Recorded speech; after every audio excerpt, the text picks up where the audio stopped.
Okay, I will call the meeting to order for May 11th, 2017. Steve, if you want to do roll call. Okay, Chairman Beecham. Here. Schraubin.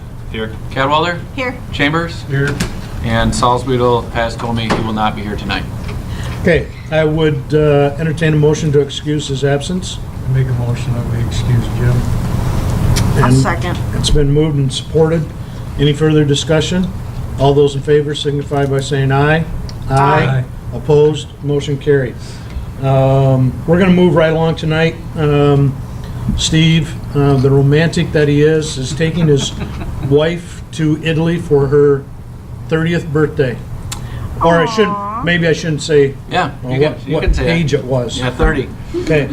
Tomorrow or tonight? Yeah, they're leaving, right after this meeting, they're heading to Detroit.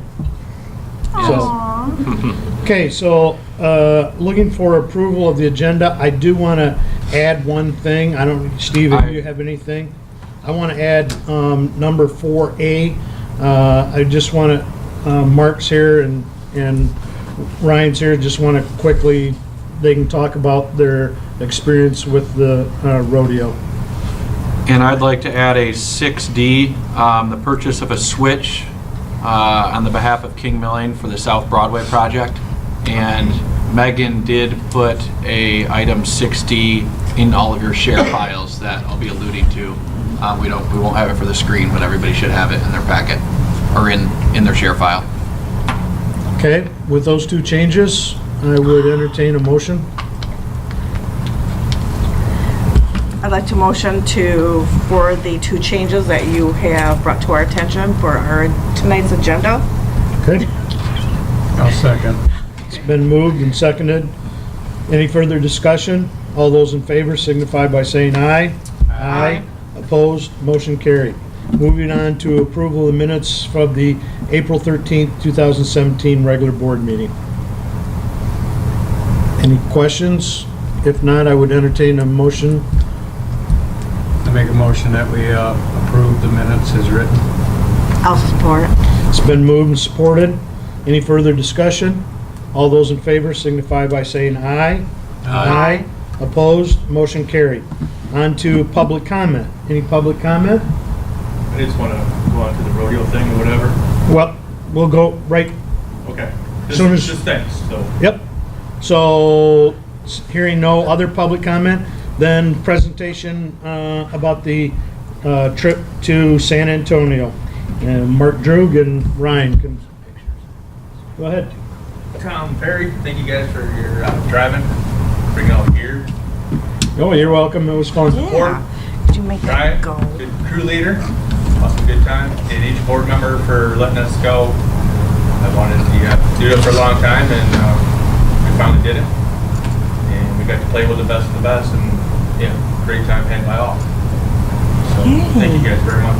And when Mark's saying that he wanted to do it, this was our 7th rodeo, but it's always been apprentices that we've taken and participated in the actual rodeo. Mark's gone to a bunch of them, but we actually had a journeyman crew, a 3-man crew participate this year. So, and I did look at the result. Did you look at the results? Yep, Ryan texted in little town Lowell, Podunk, Lowell. We're not at the bottom. Nope. There was I think There's some 17 or 18 of them that were that we scored higher than them. So, Ryan, have you anything that you want to add, or Oh, I'd like to thank you and Tom for doing all that driving to get all of our gear out there. that's the cowboy that we went. And, Pretty I like the awesome cowboy stuff. hats. I do. No, don't press that. Wait a minute, did you already go through all the pictures? I could be here for hours. Yeah, there's a lot. On there's mine, 1,000 it photos in there. shows, slideshow. Yeah, there's quite a few photos. Yeah. and when we Any get videos of the event? again, this was on the trip down. Is if you watch HGTV with Chip and Joanna Gaines in Wakeville or Yes. Magnolias? Waco, Magnolia Farms. We stopped, Tom and I stopped there, and I was pretty impressed with a lot of it. And Did you see them? no, They weren't in. Okay. No, but it is I a, bet you it's it is a beautiful. tourist attraction. Oh, I bet you it's beautiful. And then, we had so you go to the rodeo, did that on Saturday. Is Then that we, it? That's the No. name. That's the maker. you gotta go way ahead. Okay, sorry. No, Wait, was that Joanna? I saw somebody with long He black said hair. she didn't. Okay. She wasn't there. so, Yeah, there's, so then we had the banquet at night, and they had taken pictures of during the event, and I wanted to say Ryan and Mark were featured 7 times on those pictures. Rough event, and they had a lot of time to take our picture. Wow. But it was a great time. It's a great opportunity to have that camaraderie for me with our linemen, and then also a great Wait a time. minute. What was that back there? They're- You guys they're- had to set up a tent? That's us in there. Right there. That's Traverse City attends each year, so we moved in right next to Traverse City in the setup. Wow. And then they have they have 5 events that they have to do. And I also have, sometime if anybody wants to, Tom basically took pictures, and I took video of them actually doing the events.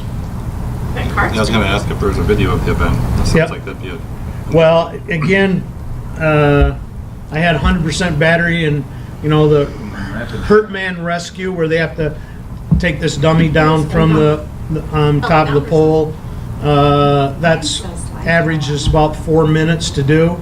Well, and then all of a sudden, 4 minutes of videoing took up about 35% of the battery life. So then I kind of got a little more discreet and got 20-second clips here and 3-minute clips here, and at some point, I'm sure we'll put them all together. Those are just pictures of we wanted to get pictures of different shirts. Sure. Because at the neat thing at the banquet, then with your shirt or extra shirts, a big thing is to trade shirts with other linemen throughout the country. And Okay. I think Mark has one of his trades on today. So it's amazing. What a Enough great said for me. team building experience. You guys are, And I guess,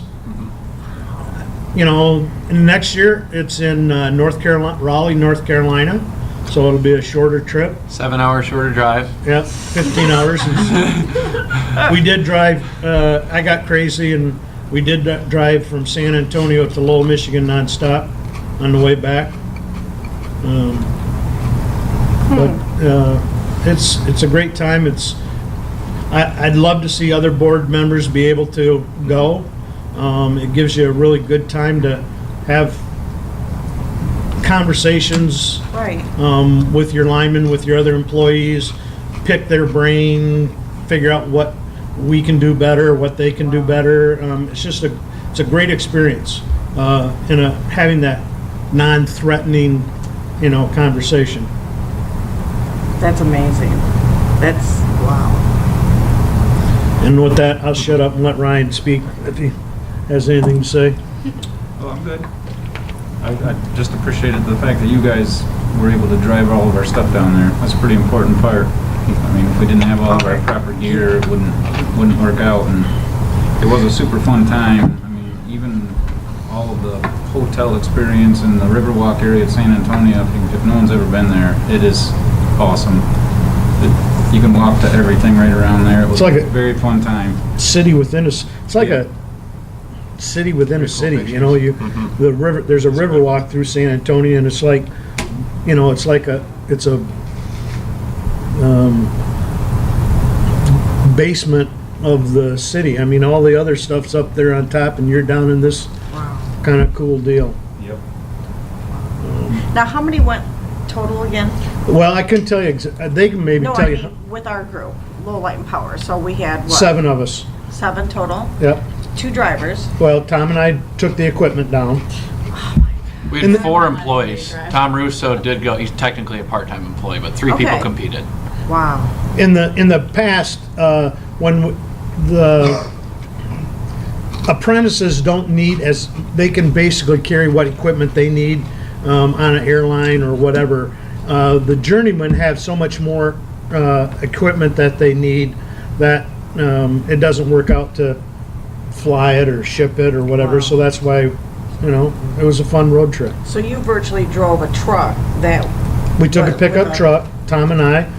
On the way down, we stopped in, Memphis was about halfway, hadn't been there. We stopped to Memphis, listened to some blues bands, and then next day got down. I didn't realize how much of their gear that they needed until you show these pictures. Yeah. I've been on this board how many years, and I never Well, realized. they made we probably, we made didn't, it through. and there wasn't a vote, but we had the nicest trailer.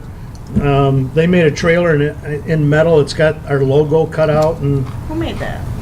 you'd have to ask, Ryan had it all done. Ryan custom made Ryan it. did most Yeah, we put our heads together and designed it, yeah. cool. Isn't that little trailer right there? God, can we put that trailer in the parade sometime? That'd be cool. We can pull it, Tina. Hitch the board to it. There you go. You got your little car. That's right. Tied to the The bumper. little Kia. This is great. So I do next year it's appreciate in that. Raleigh, and then the following year, so that's 2018, 2019 is in Colorado Springs. Well, thank you, gentlemen, for going, because, gosh, this is a great, this shows little Lowell, Michigan, and we're coming in, and we had the prettiest trailer, too, so all that gear and great workers, so. For that, sorry. No, no. Wow. Okay, Okay. move on. Discussion regarding future Lowell Light and Power Board meeting dates. I think there's a possible that we're wanting to move the June 8th to the 7th, which is a Wednesday, instead of Thursday to a Wednesday. And I think, Yeah, real quick, in June, we'll be approving our next fiscal year's meeting dates, but we can revise June's meeting from Thursday the 8th to Wednesday the 7th. This will allow people to attend the summer concert series. That'll be starting, and Jim has indicated he would likely not be able to make that 8th date for, meaning he'd miss his 2nd consecutive meeting. So we're allowed to change the date. It would just take board action tonight to do so.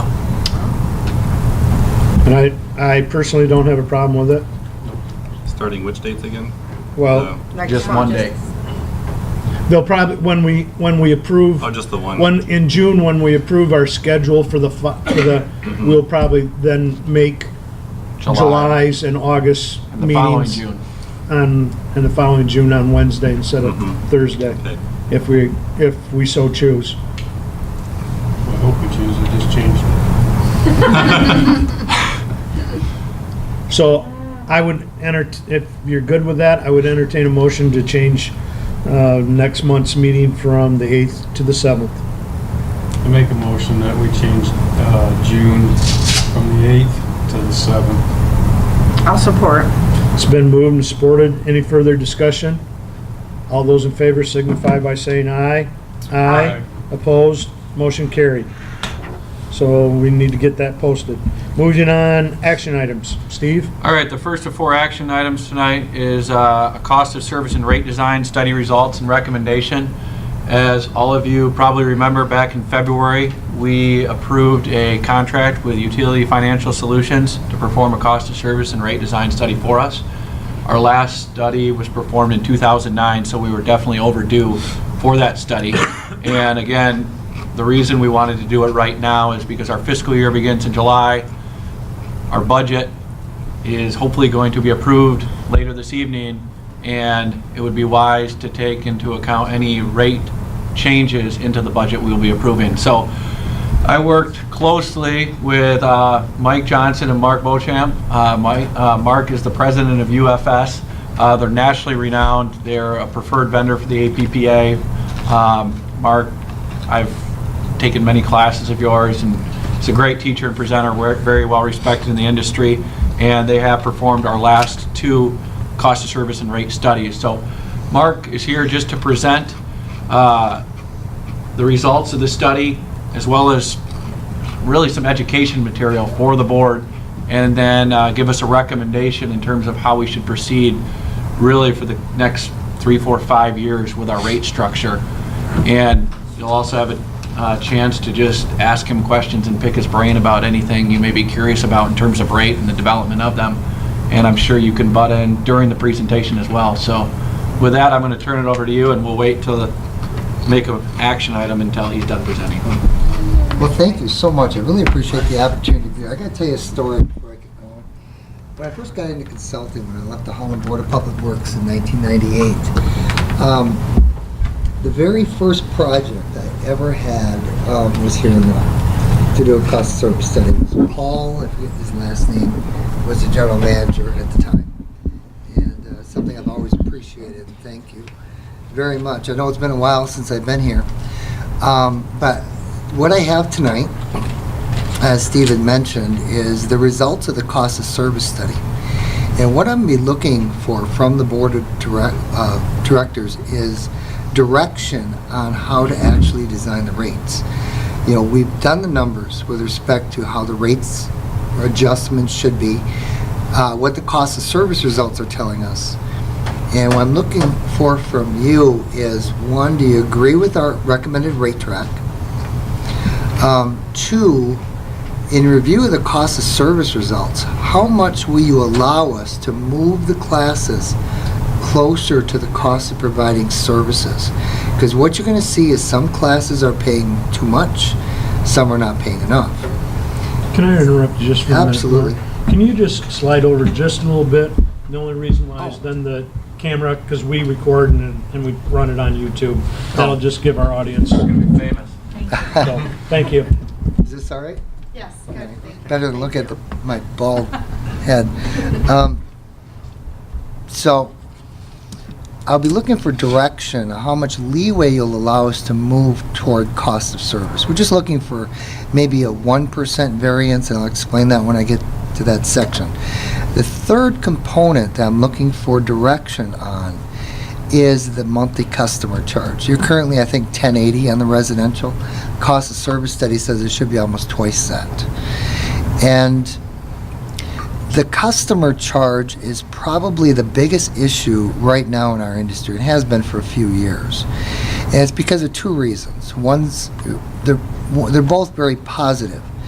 Energy efficiency programs that, you know, the utilities have been promoting, which is making residential customers more efficient. And also the installation of rooftop solar. Now, historically what we've done is what should have been buried within the customer charge, which is a certain amount of the fixed cost to have service to a customer, was recovered through the energy component.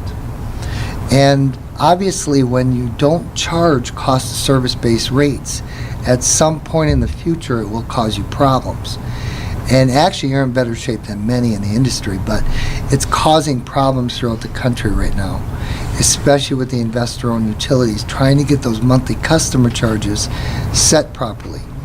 It's not so much from the utilities perspective. We can recover our revenue requirements. It's from fairness to customers.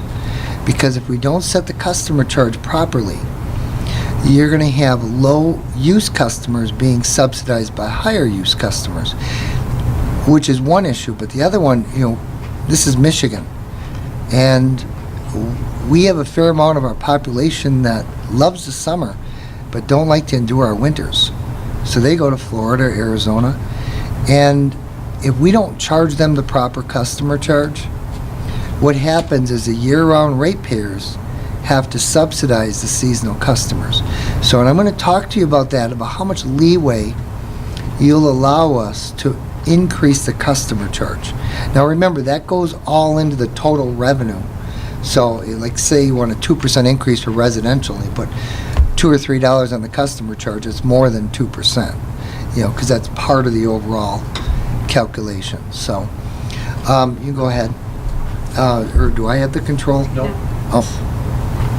So what I'm going to be reviewing and talking about is the financial projection and the key financial targets for the utility. And I'll be getting into them in a fair amount of detail. And before I get into your actual numbers, I have about 10 slides which have certain aspects, I call it training type, to help you understand how we look at the financial statements of a utility and what we do and how we look at it and why we look at things a certain way. So we're going to review the financial projections and the targets, review the cost of service results, which again is how much it costs to provide service to each class of customers compared to the revenues that we're going to receive from that class, to see how close they are to recovering their revenue requirements. And then also the monthly customer charge. One of the things that is going to be somewhat, it might be unusual, what you're going to see as I go through this is a recommendation for a rate increase. But actually, customers are going to see a rate decrease. And the reason for that is because we're asking for increases in the base rate, but the power cost adjustment, that's an automatic pass-through to customers because power supply costs are projected to decline next year. Customers are actually going to see, like the residential, at least a 3% rate reduction, even with the rate increase. Sounds weird, doesn't it? But I'll show you that on the very last slide, why that occurs. All right. So you can go to the next one. Now, there's two ways to determine revenue requirements. And when I say revenue requirements, what I mean by that is how much money you need to recover from customers in the rates that you're charging.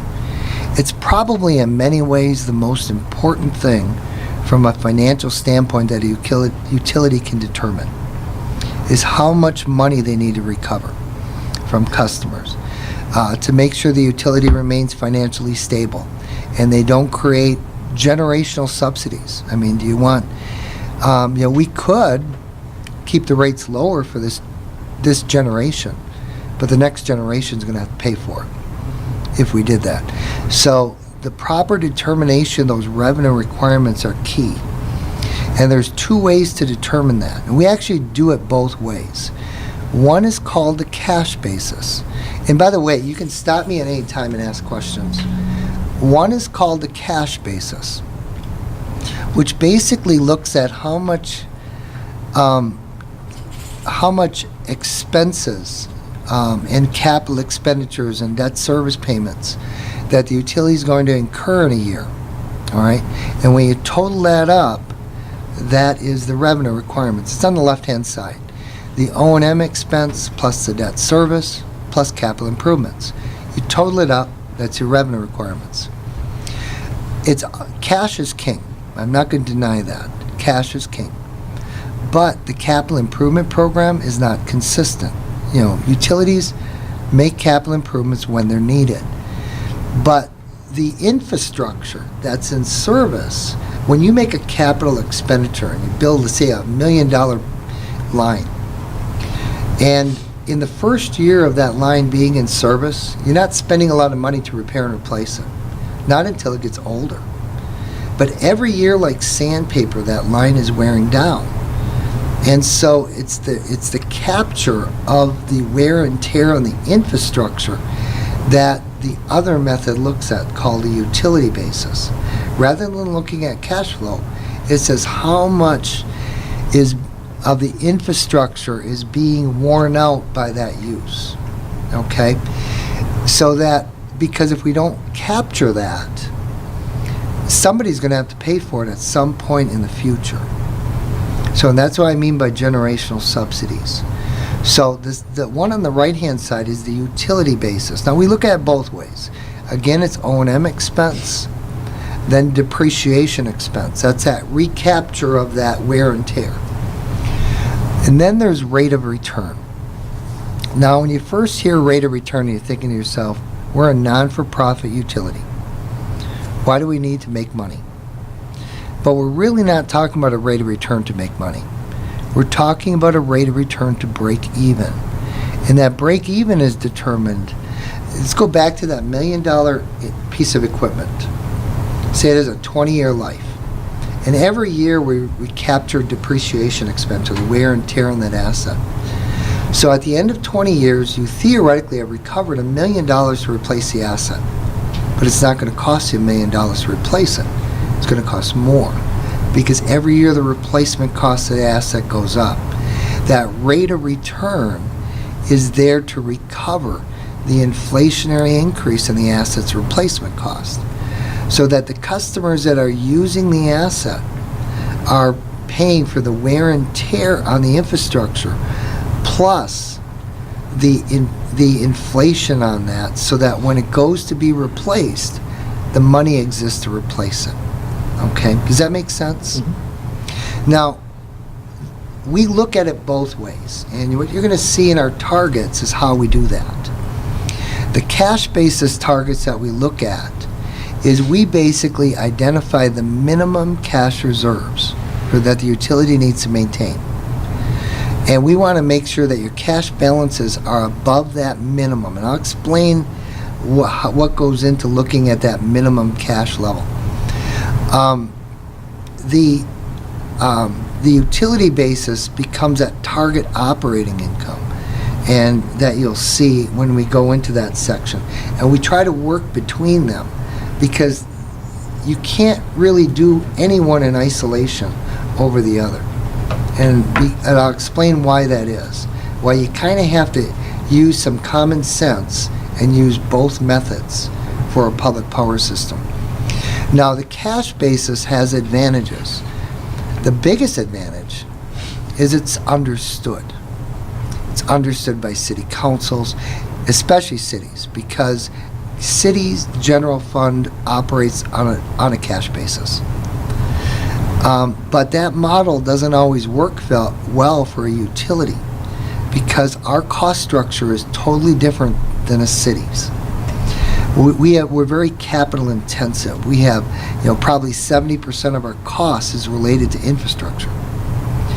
And so, as far as our distribution costs, so we need to look at it differently than how a city government would look at it. The biggest disadvantage of the cash basis is, and I've seen this happen over and over again to utilities, it conceals revenue deficiencies and rate problems. And what ends up occurring is this type of situation, where you have a utility has cash reserves of, say, high, above their minimum, and costs go up. And then rather than increase rates, they draw down on their cash reserves. Now the need for the increase hasn't gone away. Every year it continues to get worse, until eventually the cash levels are basically below the minimum, or the utility's running out of cash. Then what happens? Boom, rates have to skyrocket upward. And that's when you see it more pronounced in water and wastewater utilities, and there's a reason why it's more pronounced there. These 10, 20, 30% rate increases. It's because they're operating on a cash basis. So, not on a utility basis. All right. Now, it's also not generally accepted in courts if your rates are challenged. Matter of fact, in Michigan, it's fairly clear that when it comes to setting rates for outside the city, it doesn't really affect the electric utility, but water, wastewater at a wholesale level outside it would. Because the cash basis is arbitrary in a sense by itself and how it's set, that you have to, in Michigan, use the utility basis to set rates for outside city customers. All right, so it's not generally accepted in courts if your rates are challenged. You can go ahead. Now, the utility basis has advantages and disadvantages also. The main advantages is it leads to more stable and rate adjustments over time. Rather than that 10, 20, 30% rate increase, it identifies the need for small periodic rate adjustments. So that's when you have the 1, 2, 3% adjustments. Generally as a utility, this is my opinion, I've done literally thousands of these studies, is if you have rate increases of less than 5% a year, they tend to be accepted by your ratepayers. You get very low backlash. I always say this, it's kind of funny, but it's very true. The only ones that give you a hard time about it is usually the city council and the two people that sit in the audience that complain about everything that the city does. You know, but for ratepayers, they know your costs go up. And, you know, and they understand that you have to periodically adjust those rates. Increases between 5 and 10%. They're still acceptable, but you get backlash from large users. What you always try to avoid, what gets cities in trouble, are double-digit rate increases. Those are the ones that you have to try to avoid. And to avoid them, you have to do proper financial planning. All right, and you've done that historically. And that's why you've always had small adjustments. You haven't had, why you have a financially stable utility. But there is issues that can happen if you just look at the utility basis. And that's why you have to balance it. The major issue is this. If you're setting aside money for replacement, which is the smart thing to do, but you don't have a large capital improvement program in any given year, because your capital improvement program goes up and down, you know, depending on your needs. So what happens when your capital improvement program's low, your cash reserves are rising. And if your cash reserves get too high, it can lead to criticism of the utility by ratepayers or by the city council that you set rates too high. It could also lead to the city wanting some of the money. You know, so you need to balance. That's why you have to look at both the cash basis and the utility basis. I will tell you, sometimes having too much cash is as bad as not having enough. I know it sounds weird, but it's very true. So we try to keep it in a certain range. All right. So you can go ahead. So how we balance the cash basis and the utility basis is by developing a long-term financial plan. In your case, we developed over 5 years. And we looked at the minimum cash reserves, of course, debt coverage ratio. We got to make sure we meet any bond ordinance requirements. And we look at the capital improvement program. And if the utility basis, let's say hypothetically, by looking at, to meet that target operating income that the utility basis said, let's say hypothetically said 10% rate increase is needed, but you have adequate cash reserves. All right, well, what we'll do then, we'll just slowly phase that rate adjustment in over time rather than do it all at once. So we'll do a period, 2.5%, 3% a year until we get that over a 3 or 4 year period. Again, trying to have small periodic rate adjustments, which tend to be more acceptable to customers. Okay, go ahead. Now, the 3 main factors that we look at, that I mentioned earlier, is 1, debt coverage ratio. These are required by your bond ordinance, and if we fall below the requirements in the bond ordinance, we're in technical default on the debt. Now, you're a low debt utility. Go ahead. And real quick, you guys may recognize some of these terms because we do go over these every year after our audit and we make sure we're in compliance. So Mark is the reason why we go over those every year. I've taken his classes and he says they are very important things. So thanks. Thank you.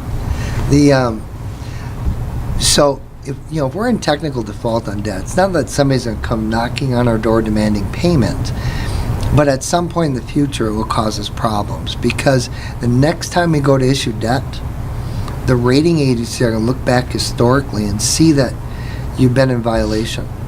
If you're in violation for 1 year, probably won't affect you much. But if you're in violation for more than 1 year, then that's going to cause you problems because action was not taken to correct it. Now, you're a low debt utility, and you're only 27% leveraged in debt. Debt coverage is not a problem.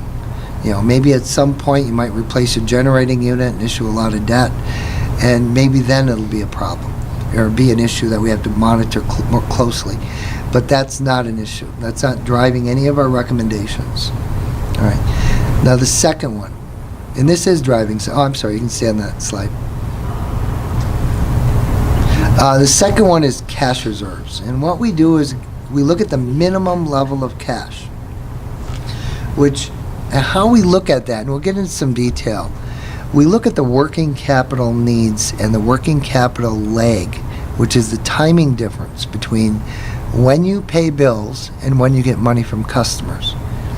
There's usually a 45-day working capital lag. All right, because you go all through the month to say January, paying bills. Say at the end of the month, you usually have billing cycles, but let's say hypothetically have one. At the end of the month, you read the meters, issue the bills. You don't get that money till March. So we have to make sure you have cash in reserves to fund that working capital lag, as well as your capital improvement program to meet your debt service payments, and also if a catastrophic event were to occur, we want to make sure not necessarily you have enough money in reserves to fund an entire catastrophic event, but enough in reserves to start the repair and replacement process. And I'm going to go through how we calculate that. And then the third target we look at is that utility basis target operating income or rate of return. And we look at the age of your infrastructure, and we look at what that rate of return number should be for you to break even, that your break even rate of return. And when we calculate this, you have like investor-owned utilities. They set rates of return that are 10 to 11% returns on equity. That's kind of misleading because that's after federal income tax. So they actually have to earn rates of return that are 14, 15% to get back at the 10 or 11%. Now, that's the allowable rate of return by the Public Service Commission. Our break-even rate of return is the inflationary increase in the assets replacement cost, which is about 3.2%. But we have to look at, to do that calculation, we have to look at the age of your infrastructure. And so there's a computation. So your rate of return, actually the weighted average for you, I think is around 6.5. It's on the slide. It's around 6.5%. Where if you're an investor-owned utility, it's almost double that. All right, but that's your break even. So you can go ahead. Now, the bond covenant that's listed in your bond ordinance, if that was an issue here, I'm not going to set rates to meet the exact number that's in there because electric sales are dependent on weather. They go up and they go down. So we have to build a safety factor. We usually use a 0.2 safety factor. So like in your case, your bond ordinance specifies 1.15. We add a 0.2 safety factor, so our minimum coverage ratio is 1.35. So we don't want you to ever fall below a 1.35 coverage. All right? You can go ahead. Now the cash reserves, as I mentioned, we have to make sure you have the money in reserves to pay your bills in a timely fashion, catastrophic events. You make your capital improvement programs. Now, rating agencies consider like having a cash reserve policy is a very significant item in giving a utility a bond rating. So, I mean, it is something, and you monitor here, historically have monitored, and of course we incorporated that into our projections. That's something we talked about a couple months ago. In June, July, or August, we're going to be bringing forth a number of policies. Cash reserve policy would be one of them. Yeah. As a consultant, so I've been in this consulting business now since '98, and so almost 20 years. And I can't tell you how many times I was asked to identify the target cash level or balance for a utility. It's difficult for a consultant to say, I can't tell you. I can't tell you what your targeted cash should be. I can only tell you what your minimum level of cash should be. Because your target, if you're funding your system properly, say your capital improvement program's low, your cash reserves are going to be high. That's appropriate. If your capital improvement programs are high, then it's going to draw down on your reserves. It's still appropriate. We just need to make sure that we're above the minimum. Does that all kind of make sense? You can go ahead.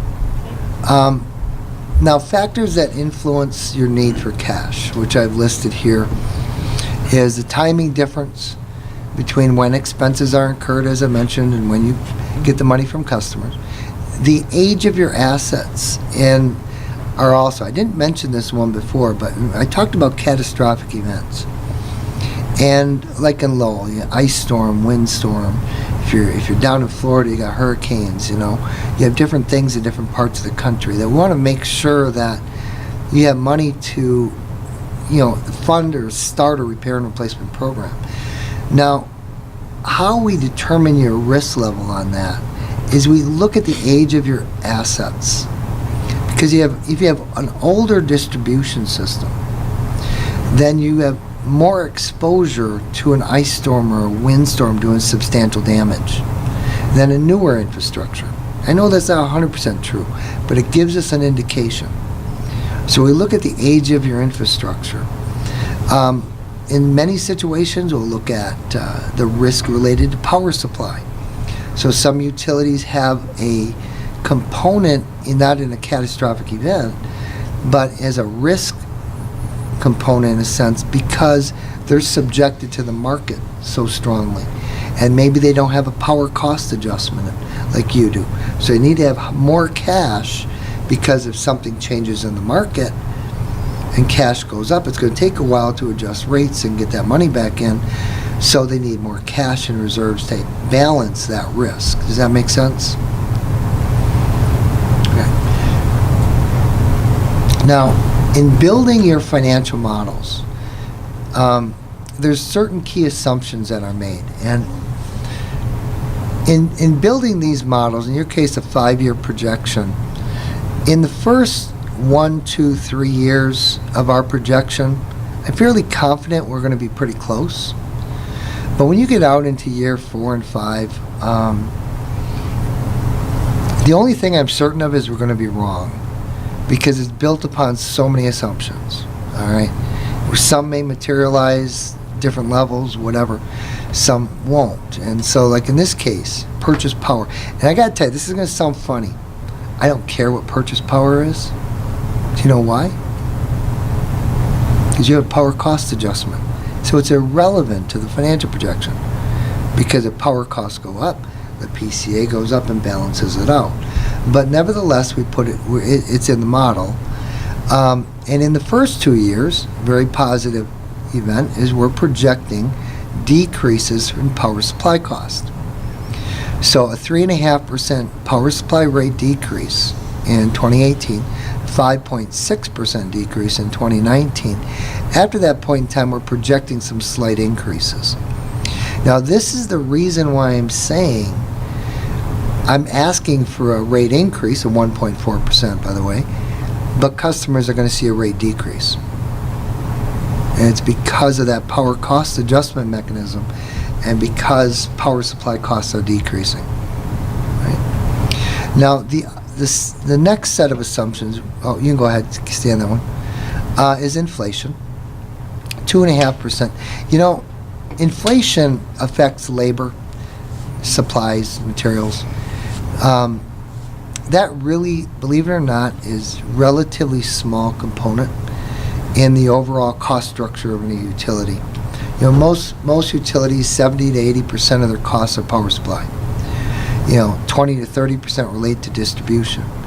And of the distribution, maybe 10% relates to labor, supplies, those types of things. But we assumed about a 2.5% inflationary increase in those components of the projection. Then the growth rate. This one kind of surprised me, I got to admit, because most areas in the country their sales are decreasing because of the energy efficiency program, rooftop solar. We're seeing decreasing sales, but you're growing. You have growth, which is a very positive effect in this environment. I'm not talking about economic environment. I'm talking about electric industry environment. So we have a 1% growth rate projected in 2018, 2.2% in 2019 and 2020, 2.1% in 2021, and 0.5% in 2022. All right, that was used in the projection. The capital improvement programs, about $1 million a year, which your depreciation expense is around $700,000. So when you factor in the inflationary increase in assets replacement cost, your capital improvement program, in my opinion, is right on online, very consistent. Usually when I do these projections, like I was doing another one for a large utility, and next year's capital improvement program was 16 million, dropping to 3.8 million. The next year, it's all over the place. Yours is very consistent, about $1 million a year. Okay. And I just want to quick say, these assumptions aren't random. It's not like Mark or I, or we just pick something out of a hat. The MPPA has very powerful models that, I mean, they pay for and they spend significant time going through and developing. And the MPPA has models for our power supply costs and expected load, and then I review those with what I know is going on in Lowell and what I just hear about what different businesses are doing and new subdivisions that might be coming to town, and then we tweak that model. So that's where you see the purchase power and annual growth assumptions, and the capital assumption is what we've looked at in our part of our long-range plan. So on that, just what's driving the decrease and increase in purchase power? the decrease in purchase power, Bell River's debt service is paid up as of December 31st of this year. Oh, okay. And then we commissioned a second combustion turbine. So we're going to see purchase power costs go down, but after we have taken the full advantage of those, it would be flat, but then based on that number, we're going to see it slightly tick up. Okay. Does that make sense? And then the same for the growth. What's driving the growth? One, then two, and then back down to half. If I could just, and before, I don't know if a lot of people realize this, Grand Rapids is one of the highest growing areas in the country. And I'm sure Lowell is benefiting from that. I'm assuming. Yeah, and just a lot of, different subdivisions, we know they're not going to come online, the new 125 homes Right. in the first year. We know the first phase is 25 homes, but they've said that, hey, 100 more homes will be in the coming years. So that type of thing, and we know insider information with different commercial businesses and industrial customers of when they plan to start bringing load online. Right. But yeah, So then the lack of growth in 2022 is just not knowing then. just being who's gonna do really what. conservative. Okay. Yes. Go ahead. Thanks.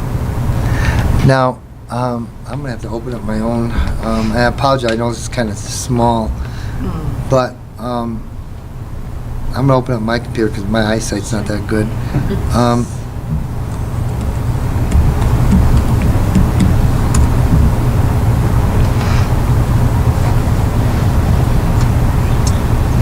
I think this is the busiest slide I have.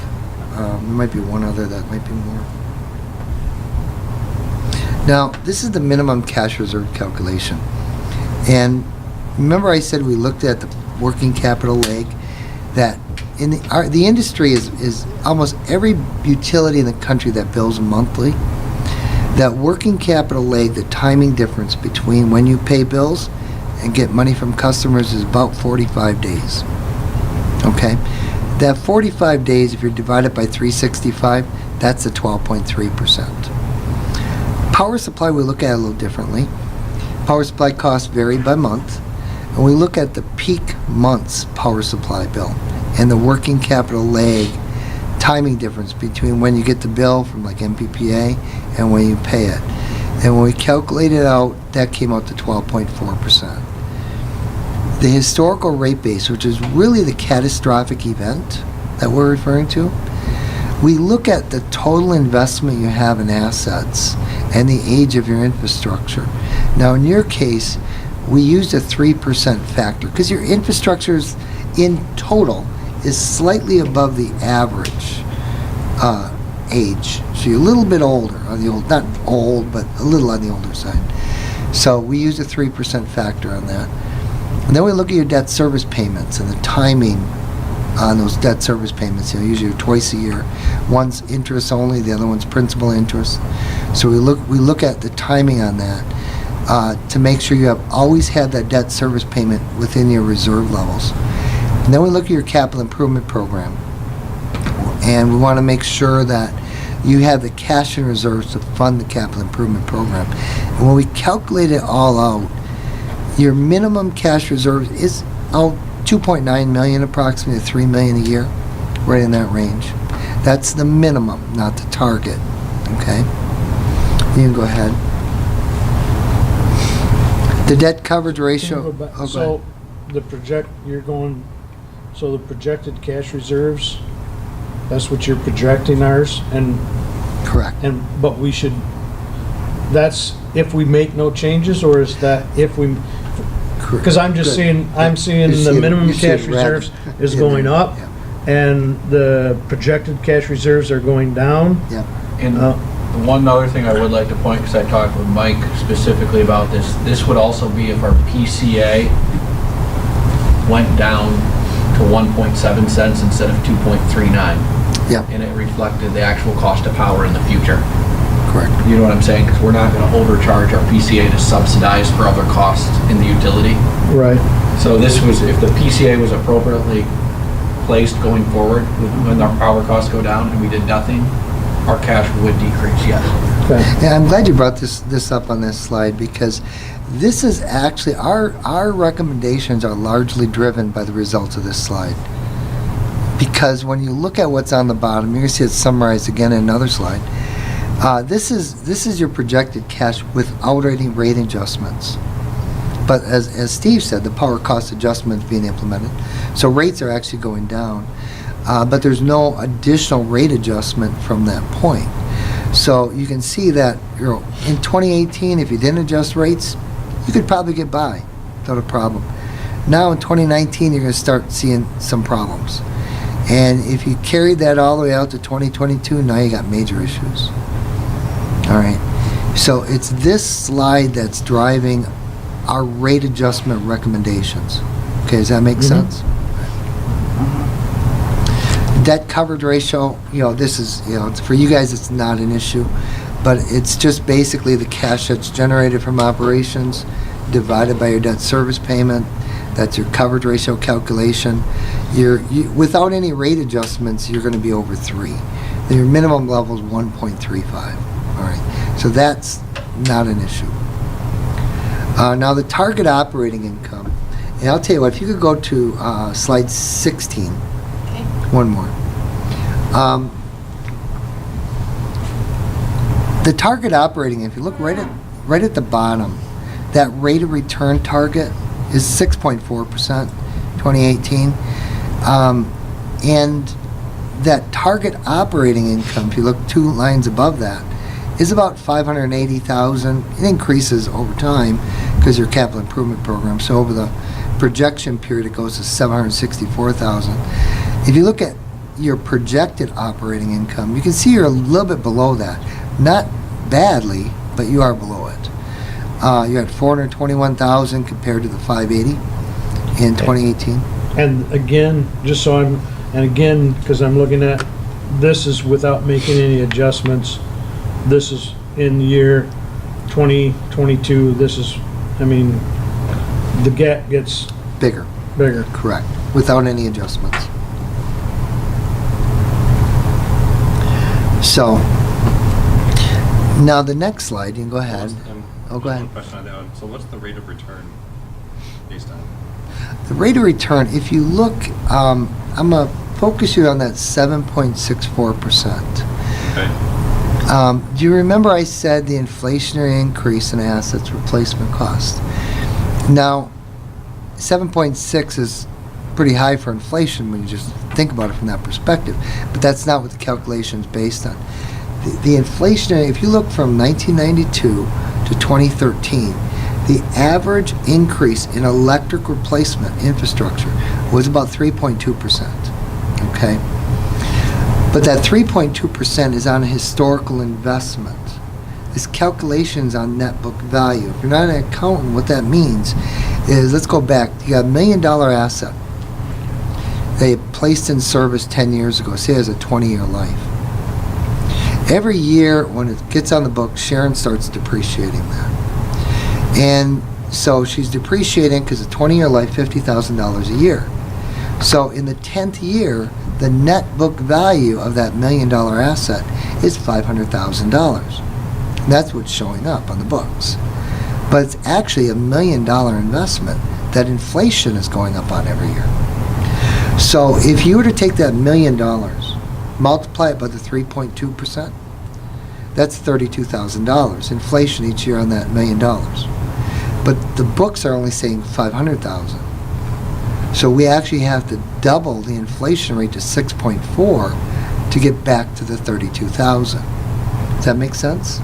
So this is the amount of, not profit, but sort of like Break. surplus you need to bring in every year in order to replace everything that ages out during that year. Over time, not Yeah, in that over time, year, not but over necessarily time. that year, Yeah. but over time, but per year, we need 6.4% Correct, to keep up with whatever's gonna age. correct. Because you get to depreciate it, but you're The only depreciating it depreciating on part what of you it, yeah. purchased it at, and each year, You're depreciating it, less. you know, it's increasing the cost, so to get that same new thing Yep. 10 years from now, or whatever, you have to add that in there.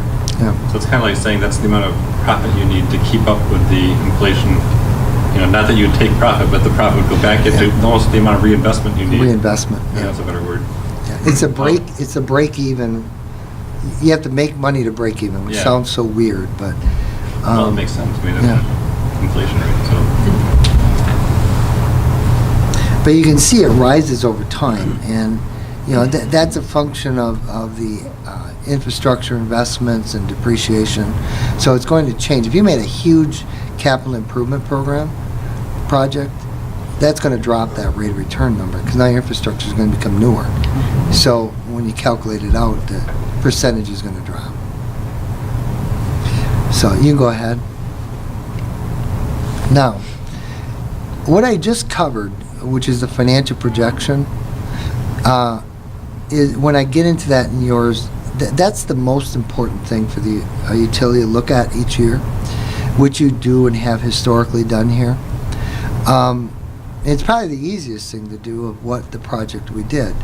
But what, you know, besides looking at the financial side, we needed to take that revenue requirements, and we need to identify how much of that revenue requirements is caused by the different classes of customers. So if you look at like the residential class, Lowell's cost of providing service to that class is about $2.4 million a year. The projected revenues, after adjusting for the power cost adjustment and everything, is about $1.8 million.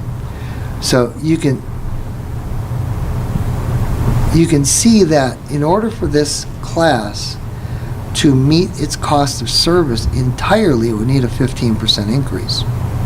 Now, obviously, we're not going to ask the board for a 15% rate increase for residential and have decreases for general service. What we are going to ask the board for is a little bit of leeway to maybe move them a little bit closer to cost of service from a fairness perspective between residential and your large general service accounts. Now, your small general service at 3.5%. Your general service demand and general service primary and the transformer ownership one all show rate decreases. 6.2, 2.5, and 3.6. The system average rate increase to meet that target operating income is the very bottom line, which is the 1.9%. All right, we're not even asking for 1.9. Actually, we're going to ask for 1.4. And we're also asking for a plus or minus 1% variance from that 1.4 to move the classes closer to cost of service. So when you look at this slide, you can already tell that if I ask for a plus or minus 1% and the board says yes, that's okay, residentials are going to get about a 2.4% increase. All right, because I'm going to move them a little bit. They're not going to get a 15%, but 1% above it, which is a 2.4. Where the general service demand, they're going to get maybe a 0.4. They're going to get the lower end of it because they actually showed the rates should go down. So we're trying to move them a little bit closer over time.